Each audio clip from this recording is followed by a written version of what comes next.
새로운 국토의 장, 새만금으로 유명한 전라북도 군산.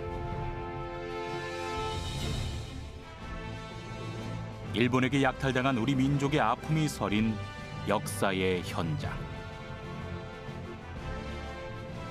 우리나라에서 생산되는 쌀이 약 50%가 군산항을 통해서 그네들은 수출이라고 하죠. 우리는 수탈입니다. 호남 지역에서 가장 처음으로 독립 만세를 외친 저항의 도시.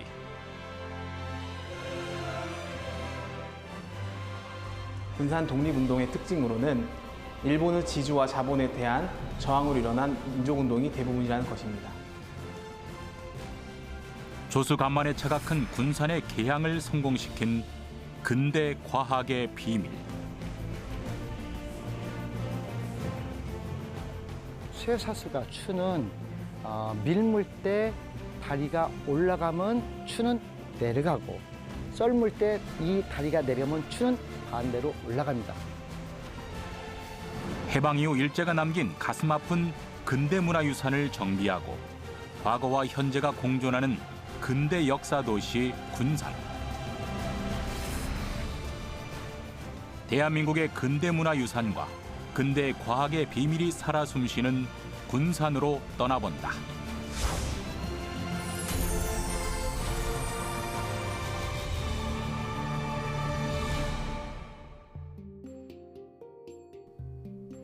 지난 3월 미국과 호주 등 해외 각지에서 발굴한 89편의 영상 자료 중 일제강점기와 해방 직후 조선의 모습을 담은 무성 영상 3편이 공개됐다.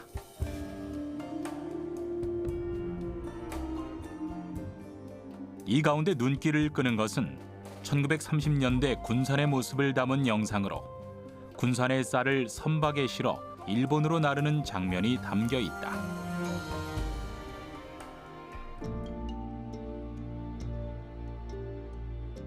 군산항을 개항한 지 10년 만인 1909년. 당시 조선에서 나는 쌀의 30%가 군산항을 통해 일본으로 빠져나갔다.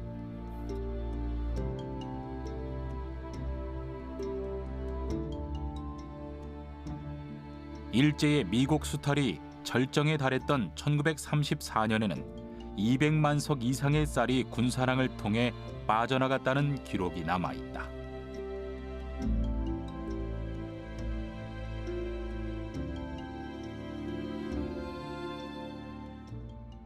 쌀도 나갔지만은 이 목화 송이를 무게를 줄이기 위해서 목화 송이에서 씨를 빼서 목화 꽃만 일본으로 가져가서 거기서 다시 완제품을 만들어서 역수입을 하게 만들죠. 이번에 새로 공개된 희귀 영상은 그동안 사진과 문서로만 확인할 수 있었던 일제강점기 군산에서 이루어진 일제의 수탈을 확인할 수 있는 귀중한 기록물이다.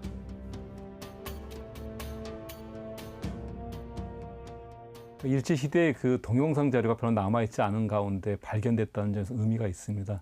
그중에 어떤 전북 수리주와 군사 출종서라든가 이런 것들을 보면서 쌀 유출의 현장을 잘 볼 수 있는데 군산의 발달을 보여주려는 그런 의도에서 제작된 선전용 영화입니다. 그런 점에서 좀 꼼꼼히 들여다볼 필요가 있고, 또 이걸 통해서 거꾸로 일제가 무엇을 통해서 자기들의 식민 통치를 정당화하려는 것을 알 수 있습니다.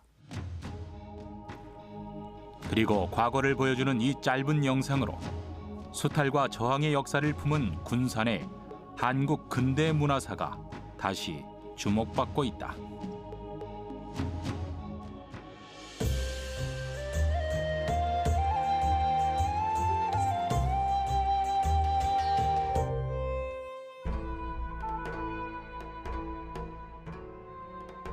금강과 만경강, 그리고 동진강의 물줄기가 모이는 곳에 위치하고 있어서 예로부터 해상교통의 중심지였던 군산.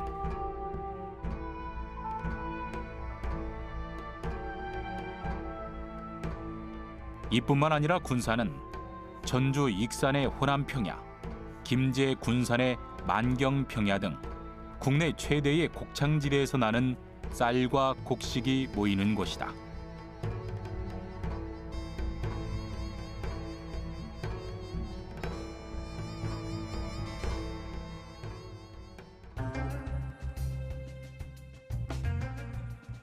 조선시대에는 세곡이 모이는 군산창과 이를 보호하는 군산진이 설치됐던 경제 군사의 요충지 중 한 곳이었다.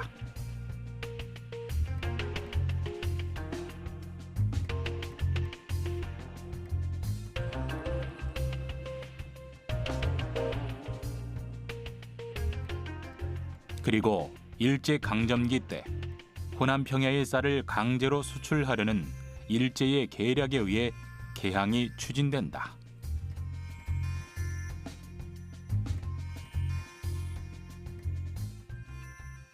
1899년에 개항이 됐지만 그 이전에 이미 타당성 조사를 했을 거 아니에요.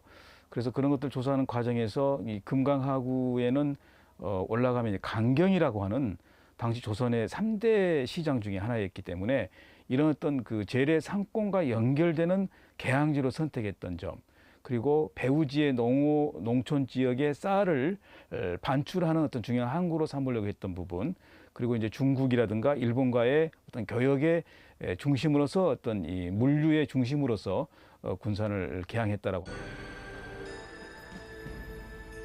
당시 국가 재정상 군산의 개항을 늦추자는 의견이 있었음에도 불구하고 국제 정세의 변화와 더불어 일제가 군산항 개항을 끊임없이 요구했다.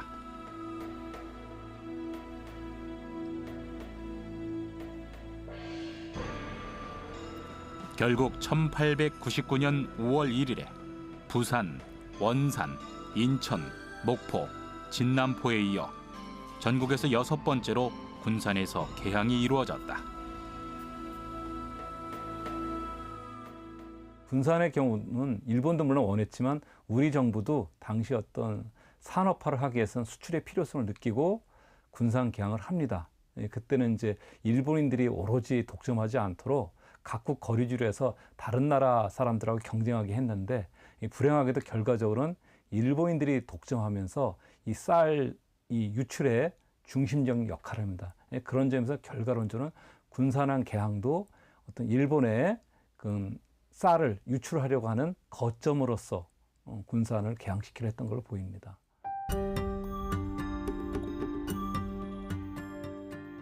개항 이후 일제의 마수가 서서히 한반도를 삼키던 그때 일제는 헌병들을 앞세워 군산에서 도로 공사를 착수하고 순박한 농민들은 도로에 편입된 농토를 헐값에 빼앗기고 강제 노역에 동원됐다.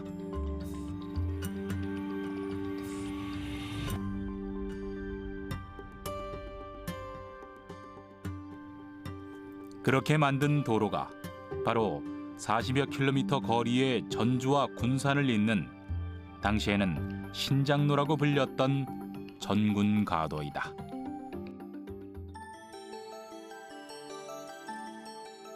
(1908년) 일제 통감부가 건설한 이 도로는 우리나라 최초의 포장도로이자 2차선 도로다. 당시 겉보기에는 신식 사회 기반 시설이었지만 실상은 드넓은 호남 평야에서 수탈한 기름진 쌀을 일본으로 실어내기 위한 길이었다.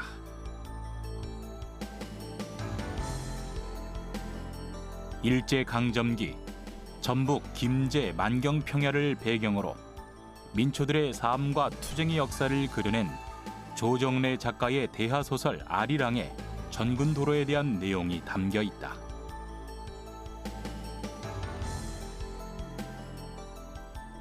이처럼 군산은 다른 개항 항구들과 달리 호남과 충청의 쌀을 일본으로 보내기 위한 목적으로 사용됐다. 일본은 토지 조사 사업을 진행을 하게 되는데요. 일정한 기간 동안 절차를 밟지 못한 조선의 농민들이 토지가 그대로 빼앗기게 되었습니다. 토지를 이렇게 빼앗긴 토지는 일본인들에 의해서 헐값으로 넘어가게 되고 일본인들이 대지주가 되어버린 상황인 거죠.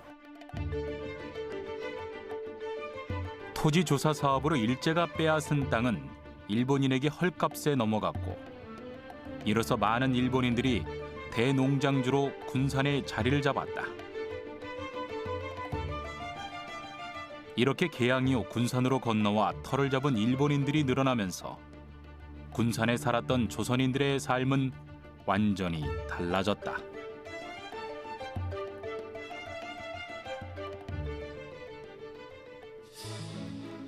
군산시 장미동에 위치한 군산 근대 역사 박물관.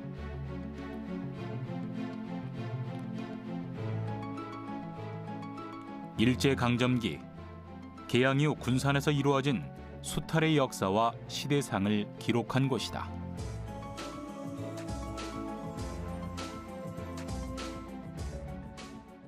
군산은 좀 개발이 늦었습니다. 어떻게 보면 역설적으로 군산 개발이 늦어지면서 옛날 일본식 집들이 많이 남아 있는 거죠. 근데 오늘날 그게 거꾸로 이제 역사의 교훈으로 또 당대 역사를 이제 되돌아보는 생생한 현장으로서 또 이게 잘 활용되고 있습니다. 그런 점에서 그 일제잔재 청산이라는 큰 작업의 의미가 있습니다. 지방 곳곳에서 그런 게 남아 있는 거는 일제잔재라 평가할 게 아니라 오늘날 우리가 역사의 교훈을 삼아야 될 또 당시 역사 현장을 적극적으로 보존한다는 측면에서 좀 제대로 관리할 필요가 있습니다. 군산의 쌀을 유출해서 부를 축적한 일본인들은 해망동, 신흥동, 월명동 등 상하수도 시설이 잘 되어 있는 평지에 터를 잡고 일본식 저택을 지었다.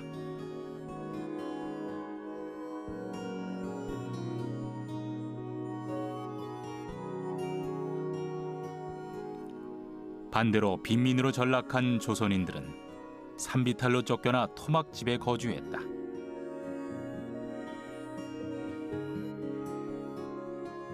토막집은 산등성에 땅을 파고 가마니로 지붕을 올린 초가집 형태의 거주지이다. 1930년대 기준으로 봤을 때 당시 군산의 인구가 약 4만 정도였다고 한다면 일본인이 약 10,000명 정도 되거든요. 그래서 약 25% 정도가 일본인이었다 이렇게 볼 수 있는데 그런 부분도 당시 상황을 좀 상징적으로 이해해 준다고 할 수 있겠습니다. 일제의 땅을 빼앗기고 토막집으로 쫓겨난 조선인들은 일본인이 소유한 정미소에서 하루 품삯을 받고 일하는 노동자로 전락했다. 남자들은 벼를 매통에 갈아서 왕겨만 벗기고 그 쌀을 가마니에 묶어서 짊어지는 일을 하던 매가리공으로, 여자들은 도정한 쌀을 선별하는 미선공으로 일했다. 일본인들의 핍박을 받았던 군산의 조선인들은 농민조합이나 노동조합, 야학 등을 통해 힘을 모으고 수탈에 맞섰다. 인력거꾼들의 인력거 노동조합, 미선공 정미소 조합 등 1920년대 들어서 30여 개가 넘는 다양한 노동조합이 만들어졌다.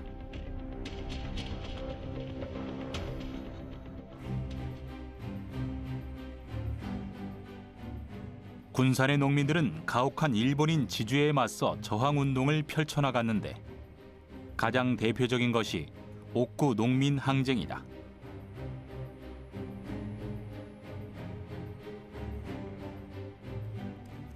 당시 군산 옥구읍에서 농장을 운영하던 일본인 주인이 75%에 이르는 소장료를 제시하고 농민들을 착취하려 한 사건이 벌어졌다. 이에 옥구 농민조합 간부들이 소장료를 40%로 내려줄 것을 요구했으나 농장 측에서 거부하고 나섰다.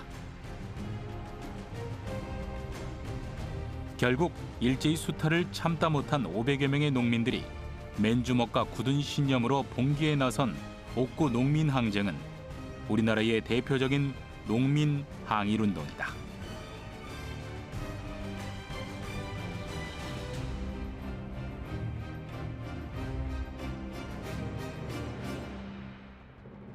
전국 농장 평균 소장료는 42에서 46%였습니다. 하지만 군산 서수면에 위치한 이업사 농장에서는 75%의 소장료를 거뒀는데요. 이에 이업사 농장의 소작인들은 높은 소장료를 내려줄 것을 요구하며 파업에 들어가게 되었습니다. 하지만 이업사 농장 측에서는 협박죄를 적용하여 일본 경찰에 신고를 하게 되었고요. 일본 경찰은 파업을 진행한 간부들을 연행하게 되었습니다. 이에 김재푼 선생님을 비롯한 많은 농민들이 분개하게 되었고 경찰서를 파옥하는 등 농민운동을 진행하게 되었습니다.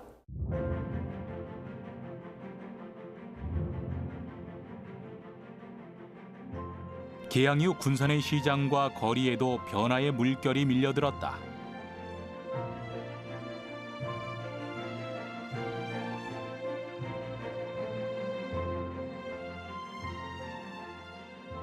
일제강점기 군산의 최고 번화가인 영동상가.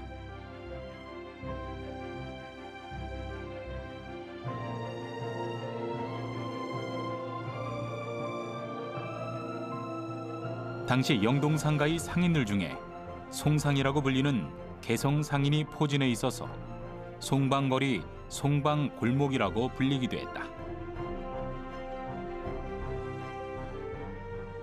군산항 개항 이후 영동상가에는 일본인들이 만든 소주 도매 상점, 중국인이 운영하던 포목 상점, 양옥 2층 건물로 된 백화점 등이 있었다.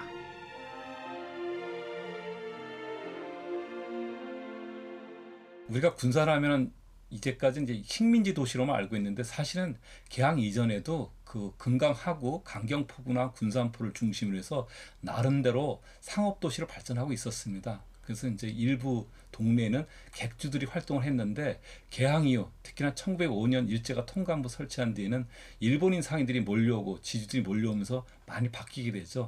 그래서 일본인 같은 경우는 이제 미국 유출을 통해서 또 여러 가지 상업 활동을 통해서 부를 축적하는 반면에서 조선인 객주들은 몰락합니다.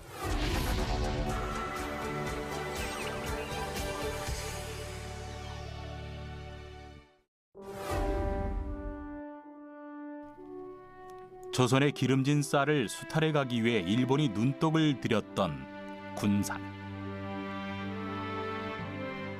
일제가 쌀을 수탈하기 위해 만든 군산항에는 근대 과학의 비밀이 숨겨져 있다.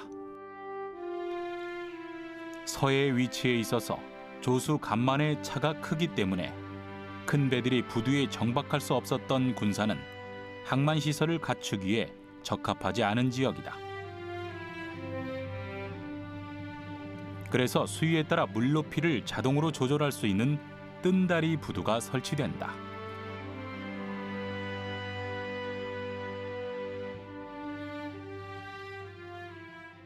뜬다리 부두는 지금 현재 보시는 것 같이 연결다리가 호환 석축에서 2개가 나가고 저 앞쪽에 보이시는 네모배, 함선 또는 방주 또는 영어로 폰톤이라는 네모배가 있습니다.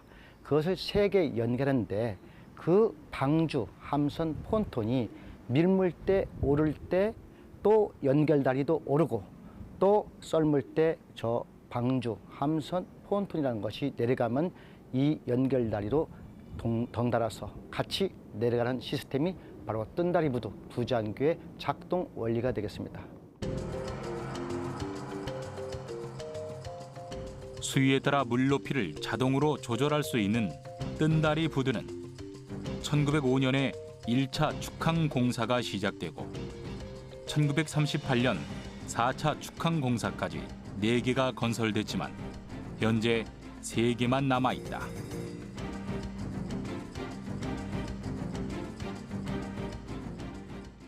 큰 배를 접안을 해야 되는데 큰 배를 접안할 시설이 없는 거예요. 근데 3,000톤급 기선이라 하면 길이가 어느 정도 되는지 가름이 안 됩니다. 예를 들어서 4,080톤급 배 길이가 96m라고 합니다. 그러면 3,000톤급 하면은 적어도 85m 이상은 될 거라고 생각을 합니다. 그러면 85m 되는 부잔교를 만들려면 굉장히 큰 다리가 돼야 되겠죠. 그래서 생각을 해낸 게 부잔교를 2개를 만들어서 2개 한 세트로 해서 길이를 연결을 하는 겁니다. 부잔교가 6개가 있었습니다. 그러나 실제 사용하는 것은 2기 한 세트이기 때문에 3척을 접안할 수 있는 그런 부잔교가 형성이 돼 있었던 곳이지요. 조수 간만에 차를 극복하고 군산항에서 더 많은 쌀을 가져가기 위해 만든 부잔교. 근대 과학의 원리로 만든 뜬다리 부두를 통해 군산의 쌀은 일본으로 강제 수출됐다. 광복 이후에 군산항은 53년도에 6.25 전쟁 직후 이 부잔교가 재건되었고 계속 무역항으로 사용됐는데 60년대는 주로 수입품은 밀이라든가 콩, 그다음에 원목 등이 됐고 군산항을 통해서는 합판이 외국에 수출되었습니다. 그러다가 79년도에는 이 내항에 토사가 많이 쌓이기 때문에 군산 외항이 건설돼서 그 이후에는 작은 선박들의 피양시설로 사용되고 있고 현재 이루고 있습니다.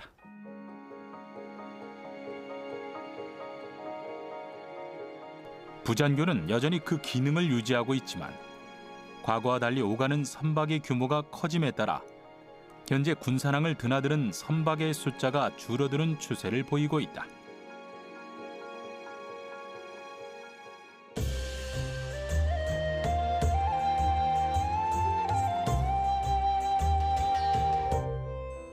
쌀과 곡물, 토지 등 일제에 의한 뼈아픈 수탈의 역사를 갖고 있는 군산은 일제에 대한 저항의 불씨가 타오른 곳이다.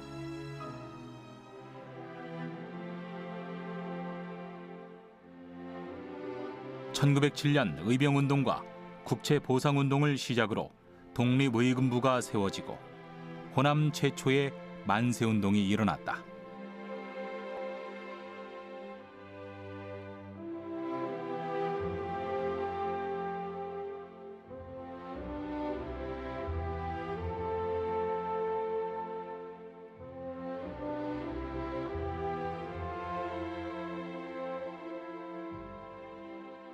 군산의 독립운동을 주도한 인물로 손꼽히는 임병찬 장군.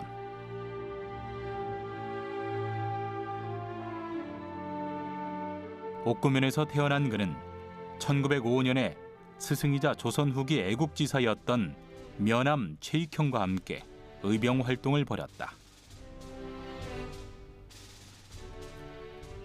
국가의 부름을 기다리지 않고 싸우는 백성의 군대, 의병.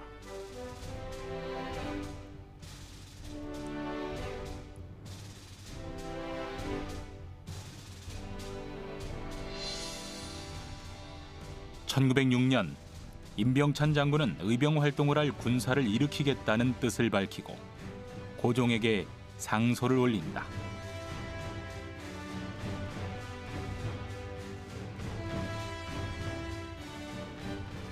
(1910년 8월 29일) 우리나라가 역사상 처음으로 국권을 상실한 경술 국치 이후에 고종의 밀지를 받은 임병찬 장군은 남한 대토벌로 흩어진 의병들과 요림 세력들을 규합한 독립의금부를 만들었다. 이후 임병찬 장군의 영향을 받은 7인의 의병장이 다양한 독립운동을 이어나갔다. 군산에는 임병찬 장군님의 영향을 받은 의병장들이 많으셨는데요. 김덕장 선생님, 문용모 선생님, 이준영 선생님은 태성 무성서원부터 같이 임병찬 장군님과 같이 항일 운동을 하셨고요. 전호풍, 고복민 선생님 같은 경우에는 독립의금부부터 같이 활동을 하셨습니다. 이분들은 무장 투쟁을 하셨던 분들이고요. 이 밖에도 정홍기 선생님 같은 경우에는 고산과 용암 일대에서 무장 투쟁을 진행하셨고, 이기준 선생님 같은 경우에는 전라북도 용암군에서 의병 투쟁을 하시다가 전사하게 되셨습니다. 뿐만 아니라 1919년에 일어난 3.1 대한독립 만세운동 4일 뒤인 3월 5일에 군산에서 호남지방 최초로 대한독립 만세운동이 시작됐다. 3월 5일부터 5월까지 총 28번의 만세 시위가 이어졌다.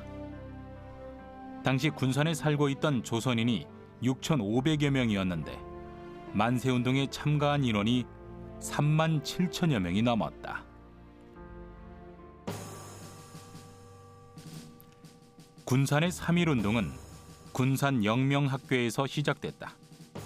1919년 2월 28일 영명학교 졸업생 김병수가 독립선언서 200장을 모교에 있는 교사들에게 전달한다. 3월 6일에 설해장터에서 만세를 부르기로 계획하고 독립선언서와 태극기를 만들었다. 그러나 3월 4일 무장경찰관이 교사들을 붙잡아가는 일이 벌어진다.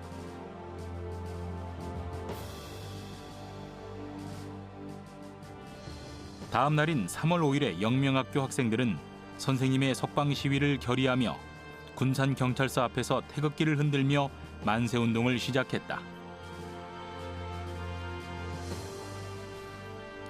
이때 90여 명의 학생들이 잡혀갔고 그 뒤로도 만세운동이 이어졌으며 일본은 총칼을 앞세워 저지했다. 결국 21명이 목숨을 잃었고 37명이 부상을 당했다. 일제에 의한 핍박은 날이 갈수록 잔인해졌고 가혹한 시련을 겪을수록 군산 시민들의 저항 의지는 더욱더 강해지고 그 무엇도 독립을 향한 의지를 꺾을 수 없었다.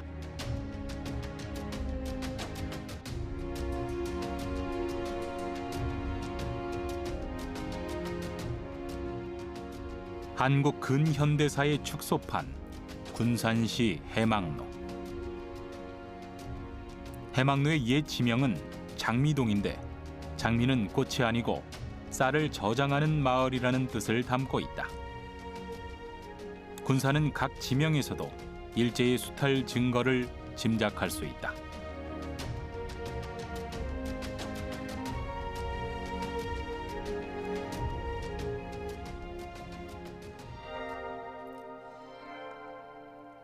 그리고 군산의 도심 곳곳에 일제 강점기 때의 흔적이 남아 있다. 특히 군산의 근대문화유산이라고 하면 근대 건축물을 빼놓을 수 없다. 일제가 남긴 근대 건축물 가운데 가장 대표적인 것은 현재 근대 건축관으로 활용되고 있는 조선은행 군산지점 건물이다.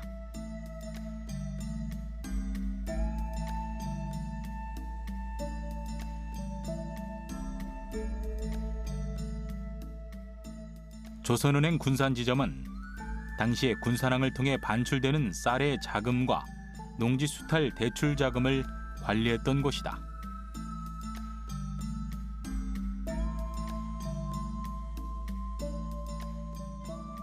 현재는 군산의 근대사를 보여주는 대표적인 상징으로 손꼽히고 있다.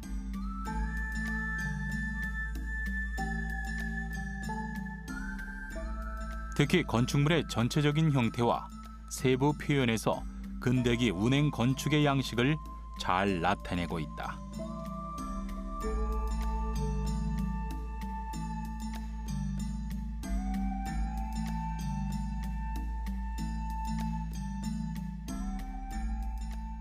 군산에 살고 있는 일본인들에게 쌀의 대금 자금을 준다든가 또는 농지 거래에 대한 대출하는 등 군산에서는 바로 이 업무가 주 업무였고, 조선인 군산지점은 최만식 선생의 탕류에도 나오다시피 일반인 상대로 상업은행 역할, 당시에는 아무래도 이런 서양식 근대 건물은 일제강점기에 일본인들이 우리를 통치 또는 지배하기 위해서 아무래도 관공서 건물은 크고 웅대하게 지었다고 보면 되겠습니다. 현재 군산 근대미술관으로 사용 중인 일본 18은행 군산지점. 앞에 붙은 숫자 18은 은행의 설립인가 순서를 의미한다.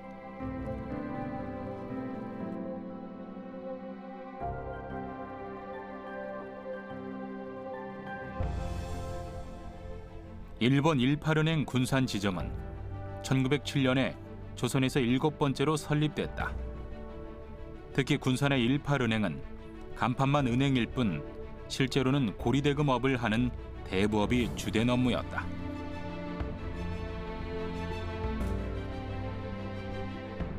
지난 2008년에 일본 18은행 건물을 등록문화재로 지정하고 보수 복원 과정을 거쳐 현재는 군산 근대미술관으로 활용하고 있다. 1990년대까지 실제 업무를 봤던 옛 군산 세관 건물.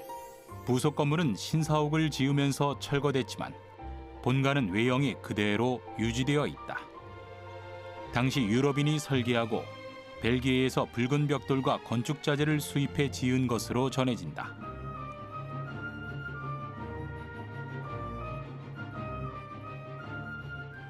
옛 군산 세관 건물은 국내에 현존하는 서양 고전주의 3대 건축물 중 하나인 건물이다.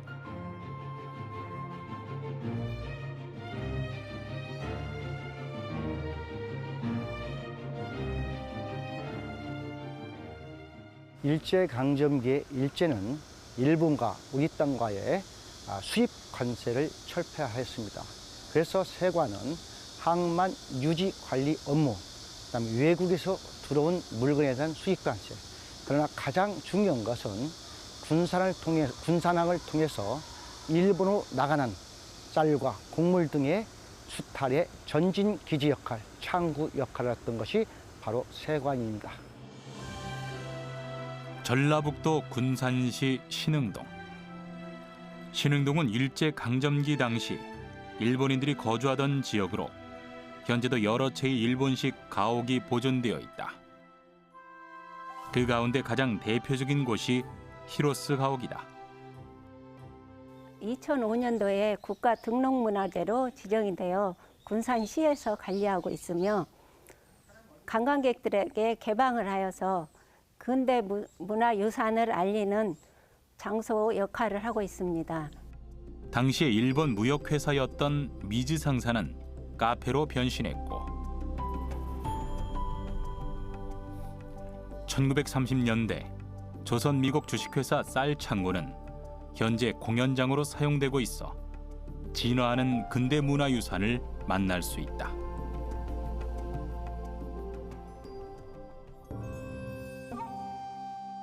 전라북도 군산시 금광동. 한국 유일의 일본식 사찰 동국사가 위치한 곳이다. 이 사찰은 1913년 일제강점기에 일본인 승려 우치다에 의해 금강사라는 이름으로 창건됐다. 그리고 해방 이후에는 동국사라는 이름으로 그 생명을 연장했다. 일제강점기 당시 전국에 1000여 개가 넘는 일본식 사찰이 들어섰지만 현재는 동국사 한 곳만 남아있다.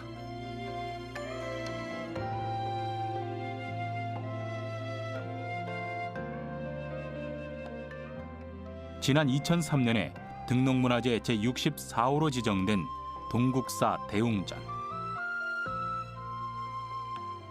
승려들이 머무는 요사체와 복도로 연결되어 있고 호처마 형식이 일본 에도 시대의 건축 양식을 띠고 있다.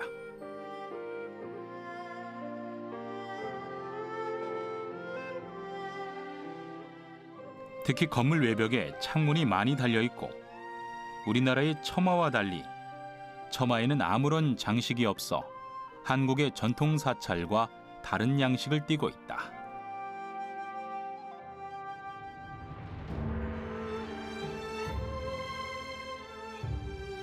동국사에는 1919년 일본 교토에서 주조했다는 동종이 높이 매달려 있다. 동종 몸통에 음각된 축업무는 일왕을 칭송하는 내용이어서 아픈 식민지 역사를 되새기게 한다.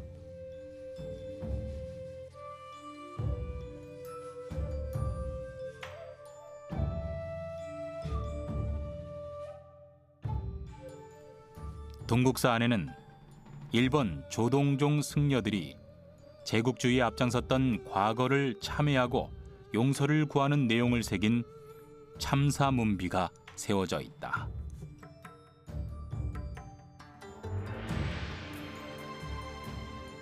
동국사의 전신이었던 금강사를 창건했던 일본의 조동종의 종정 스님께서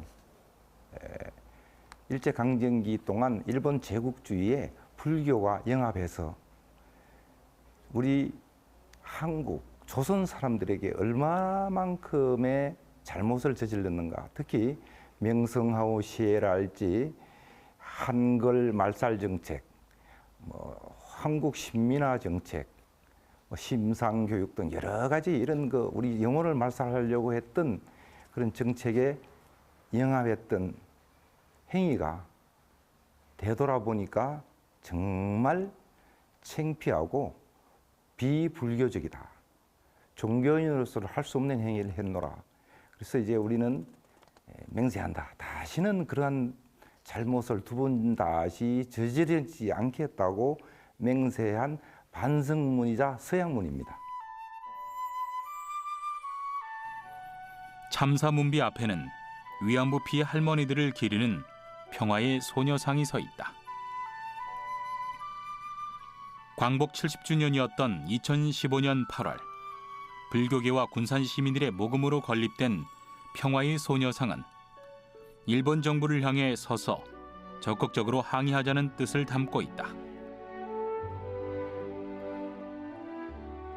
과거 일제의 만행에 대한 참회를 담고 있는 국내 유일의 일본식 사찰 동국사.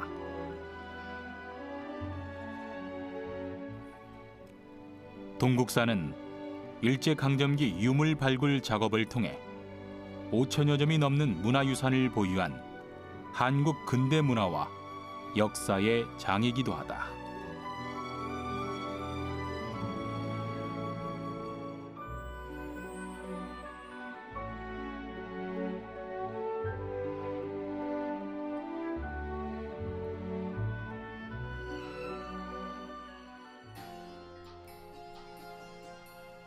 전라북도 군산시 계정면 발산리.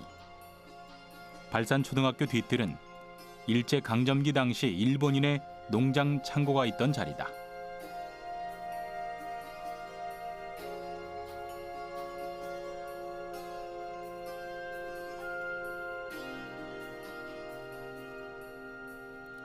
조선의 문화재를 수집했던 일본인 주인은 콘크리트로 농장 창고를 튼튼하게 만들고 문화재들을 모으기 시작했다고 전해진다.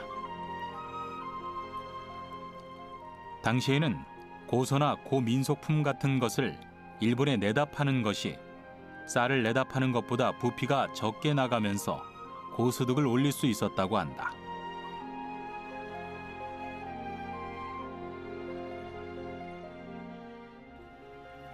광복 이후 일본인 농장 주인은 귀화 신청을 했으나 거절당했고 일본으로 돌아가기 전에 미처 수습하지 못한 유물 20여 점이 그대로 남아있다.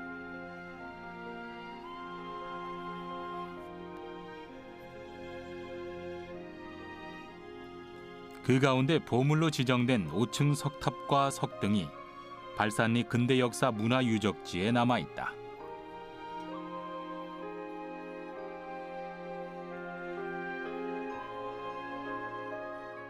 저 석등은 신라시대 석등인데요.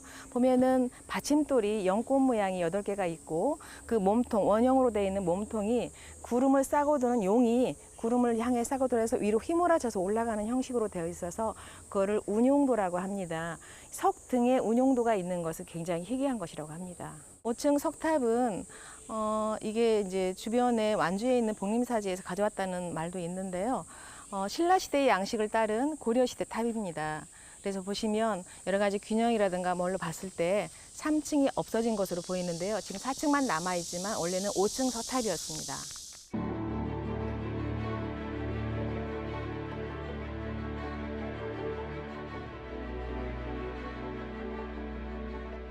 발산리 근대역사 문화유적지는 일제강점기 당시 쌀과 곡식, 토지는 물론 일제에 의한 문화재 수탈의 증거를 보여주는 가슴 아픈 식민지 역사의 현장이다.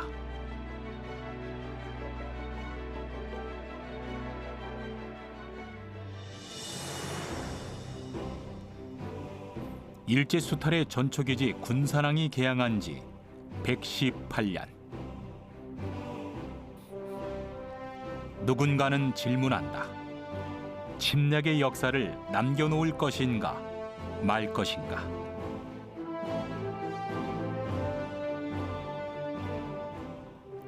역사를 잊은 민족에게 미래는 없다. 치욕스러운 역사를 반복하지 않으려면 그 역사의 실체를 제대로 볼 줄 알아야 한다.